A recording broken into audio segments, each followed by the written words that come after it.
Welcome back to my YouTube channel. Make sure to like and subscribe to the channel for more interesting stories like these. Now, let's get into today's story video. My wife, who told me it wasn't what it looked like when I caught her in the act, run out with her affair partner for the hills because I had a powerful argument. I, 32 years old, caught my wife, 30 years old, cheating on me in our marriage bed only a few hours earlier. I'm now locked up at my father's fishing cabin, trying to figure out what I'm going to do from here. I feel useless and ruined. Because of that wrath, I'm filled with rage. My whole life has been thrown down the toilet, and I have no one to speak to. The one person I believed I could confide in had deceived me and attempted to lie about everything. I just terrified 3 individuals. One of them was myself. I'd be fortunate if the police weren't searching for me right now. If they are, I'll deal with it when I have no choice. I work in construction, namely demolition. The group I work with travels often, and I had been gone for 10 of the 14 days I was meant to be gone. Because of the rain, it's difficult to blow up wet items, and the forecast, I chose to go back home until I was assured we could operate again. My flight didn't arrive till after midnight.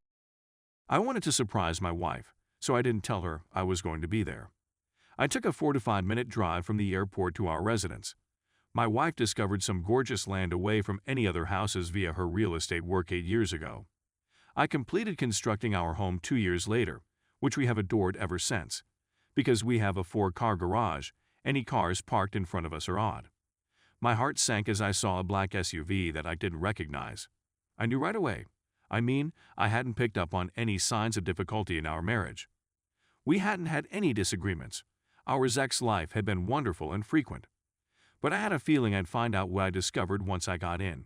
She would have told me if the automobile belonged to a relative who was visiting. Part of me hoped it belonged to a female colleague who had had much too much wine on a visit and wanted to sleep it off. But it would have been very unusual. I sat outside the home for at least 15 minutes, contemplating things.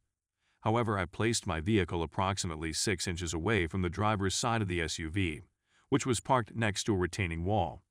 Whoever it belonged to would not be getting into their vehicle and driving away without my permission, nor would they be busting out a front or rear window. I parked my vehicle and entered via the deck's rear entrance. I have permission to carry a concealed firearm for a GUN before getting into my vehicle at the airport and heading home. I had placed my holster on. I wasn't worried about my life, but I was frightened of losing my cool and taking someone else's life. Everything was calm as I walked into my residence. At first, I didn't think anybody was home. But with a completed lunch for 2 on the table and a sink full of dishes, I realized there was something wrong. I strolled down the hall gently to our bedroom and turned the door carefully. I pulled the door open but heard no noise or activity. The room was completely dark. I went over to the bathroom and switched on the light. When I turned around, there was my wife, fully naked, resting on top of this man I'd never seen before. I was devastated. It was as if someone had dropped a 100-pound rock on my chest. Tears welled up in my eyes. But I understood that crying was futile and would not solve the issue. I took out my phone and started filming. I circled the bed, filming the mass of flesh in front of me. It finally dawned on me that my marriage was finished. Even though I had been completely loyal, I recognized that all of our possessions would be shared equally. When we split assets in the divorce, I suddenly understood that the home I constructed with my own hands would have to be sold. Being physically deceived hurt more than any other kind of anguish I could have imagined. Knowing I was about to be financially ruined almost caused me to lose my mind because it felt so unjust. But I knew I was through with her and would never touch her filthy body again. I was appalled by what I saw, but most of all by my wife. In my opinion, she'd gone from being a nice, caring wife to an alley-cracking 403 in 15 minutes. Neither moved an inch. I was quite positive that they were both intoxicated and passed out. I suddenly didn't care about any damage to the home I'd worked so hard on because it had to be sold. I took out my 45 and simply stared at them, both betraying me in my own bed. For a brief second, I considered shooting her, knowing that the bullets would pass right through her and kill him as well. But I came to my senses and understood that neither was worth the electric chair. And, despite my pain, I realized I could want to keep living once everything was said and done. So I drew the hammer on my GUN, hoisted it into the air, aimed to my upper right, and fired 2 bullets into the ceiling. They both awoke immediately. She was attempting to push off of him in order to turn around. When he abruptly locked eyes with me, He pushed her off of him and onto the floor.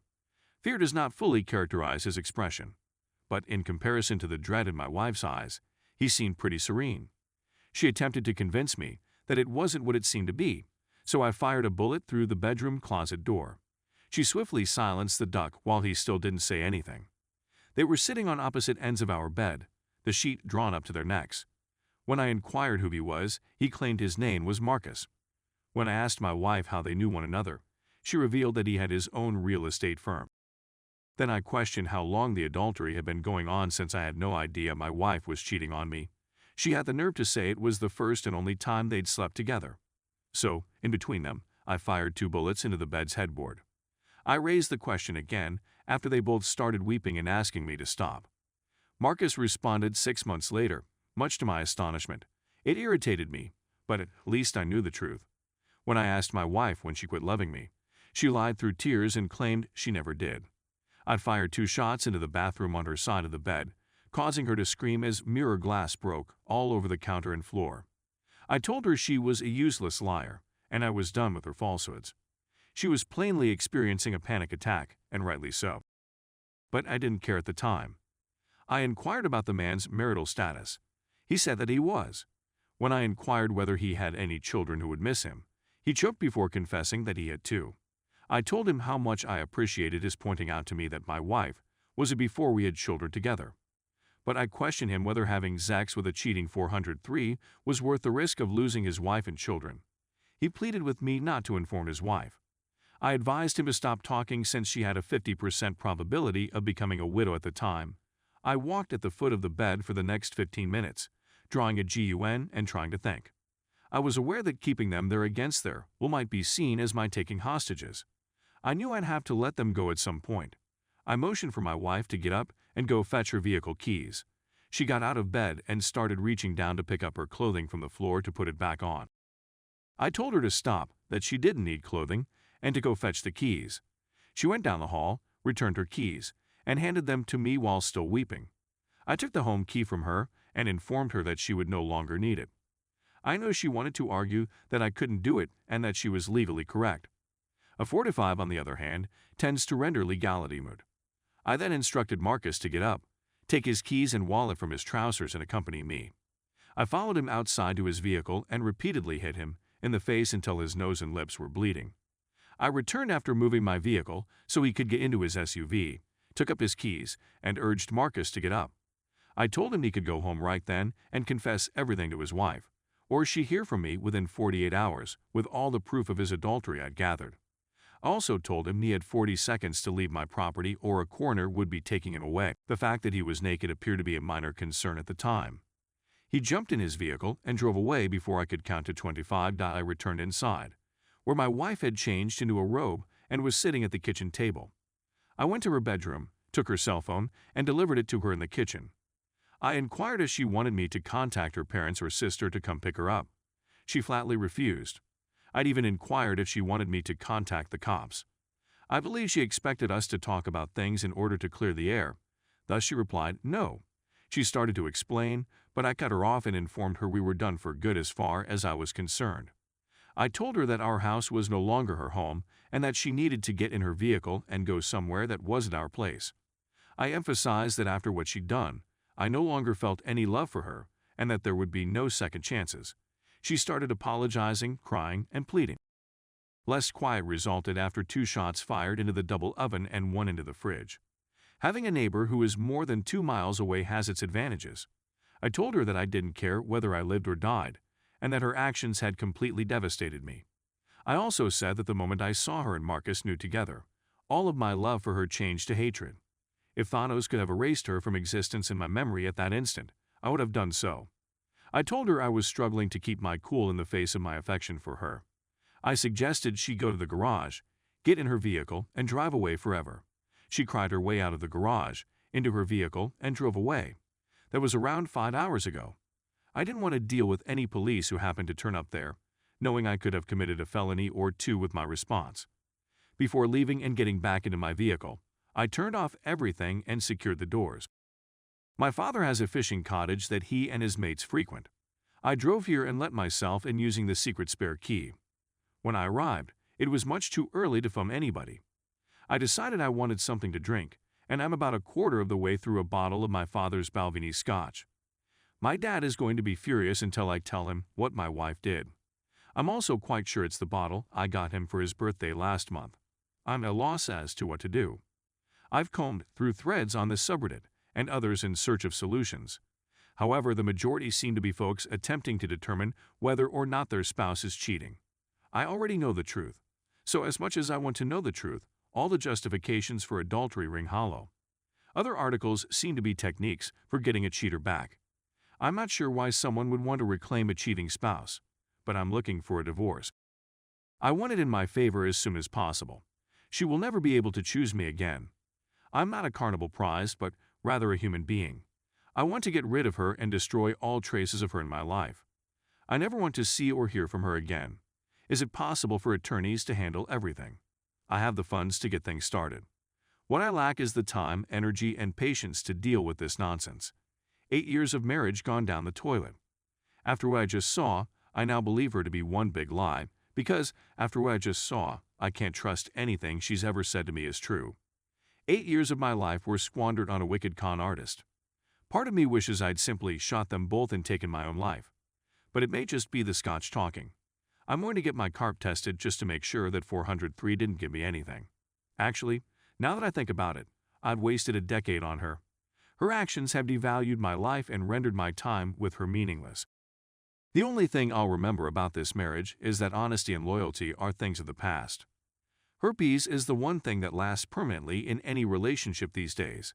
It is all about avoiding lies in love and marriage. I'm terribly, really depressed right now. Some, I'm sure, already see me as a knuckle-dragging Neanderthal for reacting violently to violence and threats. I'm also aware that some may criticize me for using one of my GUN. I didn't shoot anybody, and the bedsheets were already soiled when I did. If gunshot holes diminish the price of the home by a few $1,000s, I can live with that. I really can't take any more of this. Part of me simply wants to beat a bullet and give up. My life is over, and it's not coming back even if I wanted it to. People will claim I escaped a bullet irony by not having children with my wife and discovering she's unfaithful. That doesn't seem to be the case right now. I move from uncontrollable tears to wrath like I've never experienced. Either I confront this or I simply give up. For the time being, the second alternative seems to be the superior option. Maybe if I fall out and sleep for a while, things won't seem so horrible. But I have my doubts. The weather prediction indicates that things will clear up sufficiently to allow me to work in a few days, so I will need to fly the day before. For a variety of reasons, I dislike the area in which we are working. But a part of me wants to leave after the task is done and never return. Part of me wants to find out where I want to start again, if I want to start over at all. What factors should I consider before choosing a lawyer's there a ranking system for legal services on Yelp or another website? I despise lawyers. Members of the most shady legal profession. Now I need to locate the most tenacious lawyer I can find. Please accept my apologies for the wall of words. It wasn't quite as therapeutic as I had thought. But nothing is going to make this pain go away anytime soon. What on earth am I expected to do? What's the purpose of accomplishing anything at all? The person I was sacrificing my all for is no longer with us, and I realized today that he never existed. I was far from perfect, but I remained loyal. I was never stern. She never heard me shout like that before today. I was a wonderful spouse. I enjoyed being married and devoted. But for every wonderful person out there, there's a harlot ready to dig her claws into him and wreck his life for her own benefit. Duck this life, my soon-to-be ex-wife, and relationships. Now, I'm simply rambling. I guess I'll go to bed now. When I wake up, I think I'll call my folks and tell them what happened. I'm still in shock, and I've never experienced such heartbreak in my life. Maybe I'll feel better tomorrow.